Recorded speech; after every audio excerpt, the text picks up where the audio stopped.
Halo, Assalamualaikum. Apa kabar, great people? Semoga teman-teman semua tetap dalam keadaan sehat. Meskipun akhir-akhir ini, ya kita tahu banyak banget hawa-hawanya tuh sakit gitu ya. Tapi semoga yang sakit segera pulih lagi dan bisa beraktivitas seperti biasanya. Em, Kayaknya udah lama banget aku nggak bikin video. Kalau dilihat dari upload terakhir mungkin sekitar 2 bulan kali ya nggak upload video lagi, dan baru kali ini aku bikin video lagi.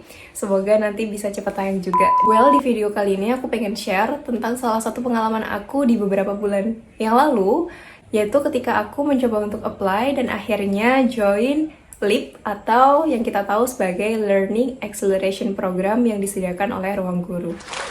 Well, ada 4 poin utama yang akan aku bahas di video kali ini. Yang pertama adalah sekilas tentang LEAP, yang kedua adalah proses pendaftarannya, yang ketiga adalah proses seleksi, dan yang terakhir, yang keempat adalah tips and tricks. Oke, kita bahas sekilas tentang LEAP. Seperti yang aku bahas tadi, LEAP itu adalah singkatan dari Learning Acceleration Program, yang mana LEAP ini bahasa sederhananya mungkin lebih enak kalau disebut internship program yang disediakan oleh Ruang Guru gitu. Dan internship program ini adalah career oriented, which is Ruang Guru kita tahu sebagai the largest educational technology company, menyediakan wadah ini untuk kita-kita. Nah, ini untuk siapa sih sebenarnya LEAP itu? Untuk kita-kita yang emang udah lulus atau fresh graduate terutama, dan mereka-mereka yang ada di semester akhir yang memiliki keinginan dan kebutuhan untuk internship atau magang untuk mengasah kemampuan mereka dan mempersiapkan diri untuk dunia kerja kayak gitu. Dan kalau misal ditanya nih, tadi kan diperuntukkan bagi fresh graduate maupun mahasiswa yang masih ada di semester akhir. Nah, periodenya kapan sih untuk LEAP ini? Oke, next tentang periodenya. Nah, kalau periode LEAP ini internshipnya selama berapa bulan gitu. Berdasarkan pengalaman aku, masa LEAP aku itu 4 bulan. Jadi aku mulai dari Oktober sampai dengan Januari. Nah, berarti harusnya sih kalau untuk pembukaan batch baru dilakukan setiap 4 bulan sekali sih, harusnya seperti itu. Oke, kita masuk ke poin yang kedua. Oke, poin yang kedua ini adalah tentang proses pendaftaran. Oke, jadi kalau untuk proses pendaftaran ini bisa kalian lakukan di website ruangguru.com, atau gampangnya kalian bisa langsung search aja di Google LEAP Ruang Guru gitu. Nah, ada yang baru nih di proses pendaftaran tahun ini, dimana tahun ini tuh masuk ke batch 3. Kalau aku dulu join LEAP itu di batch 2. Nah, di batch 3 ini ada 2 pilihan, di mana kalian bisa masuk lewat jalur LEAP reguler, ataupun kalian bisa masuk ke LEAP lewat kampus Merdeka Track. Nah, bedanya tuh apa sih? Kalian bisa lihat di sini, kalau untuk kampus Merdeka Track itu periodenya 5 bulan. Nah, regular track itu 3 bulan, dengan option extension. Nah, berarti ini ada bedanya juga nih, karena kemarin masa kerja aku tuh 4 bulan. Jadi 4 bulan itu udah sama onboarding dan offboardingnya. Nah, kalau di sini tertulisnya 3 bulan with the option of extension. Jadi, sangat memungkinkan banget untuk kalian nanti diminta extend dan ataupun di-hire jadi full-timer di Ruang Guru gitu. Terus, kriterianya juga beda. Kalau untuk kampus Merdeka Track itu kan active student from local universities. Kalau untuk regular track, itu bisa fresh graduate juga atau active students kayak gitu. Jadi kalau untuk kampus Merdeka Track, memang dikhususkan untuk mahasiswa di semester 4-8 gitu. Yes, perbedaannya lagi adalah di credit conversion. Otomatis kalau untuk regular track, karena dia tidak masuk ke kampus Merdeka program gitu, jadi tidak ada credit conversion yang bisa dilakukan gitu. Tapi kalau untuk kampus Merdeka track, bisa di convert sampai 20 SKS. Oke, untuk informasi yang lainnya jangan khawatir. Untuk periode pendaftaran dan lain sebagainya selalu diupdate di sosial medianya Ruang Guru. Tapi kalau untuk requirement dan lain sebagainya itu akan menyesuaikan posisi apa, job position apa yang akan kalian apply, dan itu bisa di search semuanya di website Ruang Guru Karir ataupun websitenya ruangguru.com kayak gitu. Oke, terus kita ke poin yang ketiga. Poin yang ketiga ini adalah tentang proses seleksi. Nah, ini nih biasanya yang banyak ditanyain sama teman-teman. Proses seleksinya tuh apa aja sih buat LEAP Ruang Guru gitu. Berdasarkan pengalaman aku kemarin apply sebenarnya di batch 1, tapi nggak lolos. Karena apa? Ini fun fact-nya kesalahan aku sendiri sih, dan mungkin bisa jadi tips buat teman-teman ya. Kalau kalian mau daftar intern dan merasa udah cocok dan kalian meet the requirements, itu kalian langsung daftar aja gitu, karena semakin kalian cepat daftarnya, maka kalian juga akan dilayani lebih cepat juga gitu. Ibaratnya CV yang kalian kumpulin bakal di screening lebih awal juga gitu. Jadi kalau misal udah cocok nih, ya udah langsung daftar gitu, jangan nunggu akhir-akhir. Nah, kesalahan aku kemarin itu adalah aku daftarnya udah mepet-mepet close registration. Jadi ya udah sih, mungkin posisi yang aku apply juga udah ditempati sama orang kayak gitu. Itu kesalahan aku, dan aku mencoba untuk analisa apa salahku, jadi biar nggak aku ulangi di pendaftaran selanjutnya kayak gitu. Nah, jadi untuk proses seleksinya tuh sendiri biasanya terdiri dari yang pertama, kita bisa submit berkas yang berupa berkasnya itu ada CV, motivation letter, dan juga cover letter. Kalau waktu batch aku, ada juga yang waktu batch temanku itu nggak pakai motivation letter, tapi aku pakai. Dan setelah proses submit berkas itu, kita akan dapat email, dan emailnya itu berbunyi kalau semisal kita tidak dihubungi selama 2 minggu gitu, kemungkinan besar sudah ada yang menempati posisi kita yang kita apply itu, atau memang CV kita atau kita belum terkualifikasi untuk bisa memenuhi requirement mereka kayak gitu. Jadi sering-sering aja cek email selama 14 hari setelah kalian apply di LIP Ruang Guru gitu.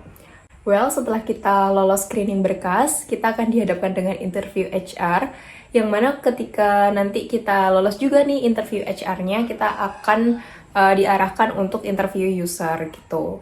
Interview user itu lebih gampangnya disebut interview dengan siapa orang yang akan bekerja dengan kita nanti gitu, atau interview dengan atasan kita lah, ibaratnya seperti itu. Dan ketika kita udah lolos di interview user, kita tinggal tunggu announcement gitu. Jadi announcementnya nanti bakal diinfoin juga, entah lewat HR atau lewat email gitu.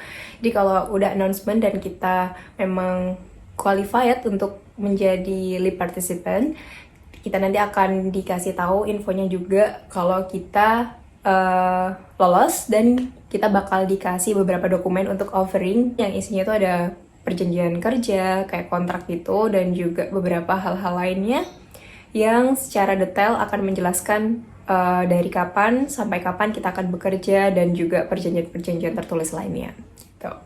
Oke, tapi fun fact-nya, bukan fun fact kali ya, tapi aku mau cerita dikit gitu.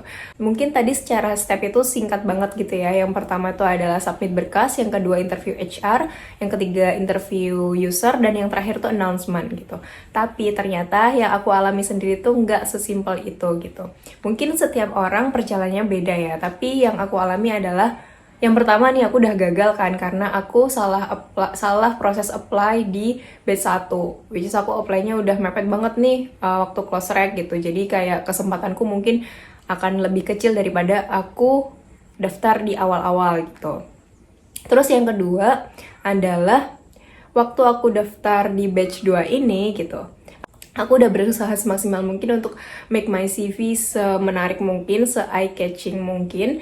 Alhamdulillahnya aku bisa lolos ke interview HR. Nah, di interview HR ini aku dikasih beberapa pertanyaan. Sebenarnya pertanyaan kalau di interview HR ini lebih ke arah personality kamu gitu, terus experience yang pernah kamu punya apa aja selama kuliah mungkin, atau kamu udah sempat bekerja sebelumnya dan lain sebagainya gitu.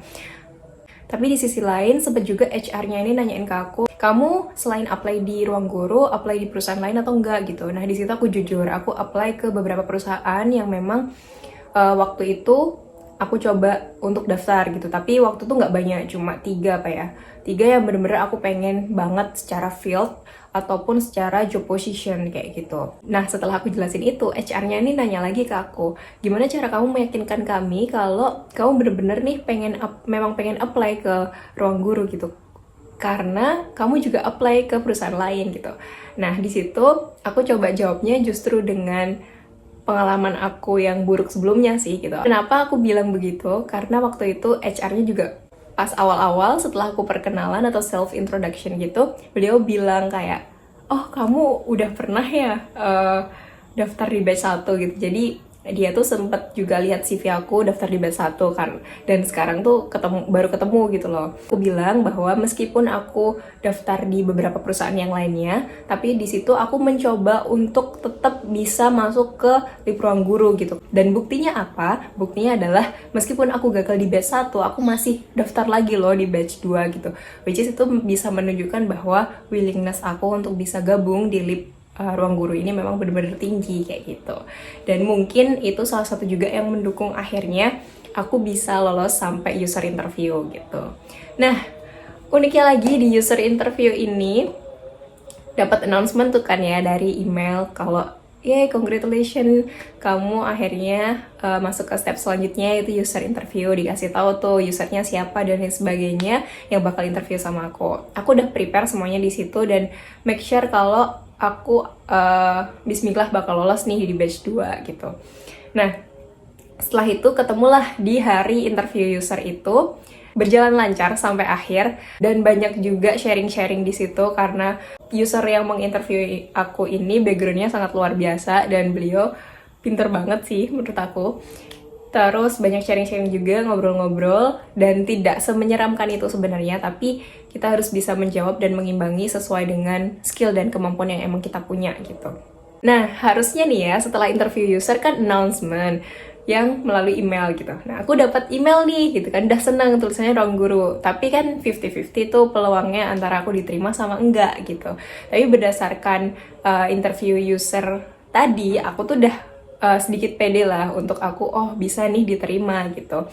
Tapi ternyata emailnya itu adalah bukan announcement, tapi email untuk mengerjakan tes singkat gitu. Dan tesnya itu adalah tes Excel. Dan tes Excel ini di level easy gitu. Dan aku dikasih tahu di chat tuh by WA sama HR-nya kalau dikasih waktu 3 hari untuk menyelesaikan tes Excel tersebut gitu. Nah, I try to maximize my potential di situ. Dan aku kerjain di hari itu juga, dan aku kirim di hari itu juga. Jadi nggak sampai 3 hari banget sih aku ngerjainnya. Jadi di hari yang sama aku kirim langsung jawabannya.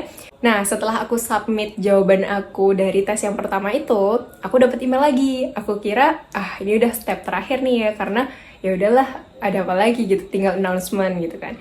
Tapi ternyata aku dikasih satu tes lagi nih. Satu tes lagi, dan itu levelnya yang cukup advance, which is dikasih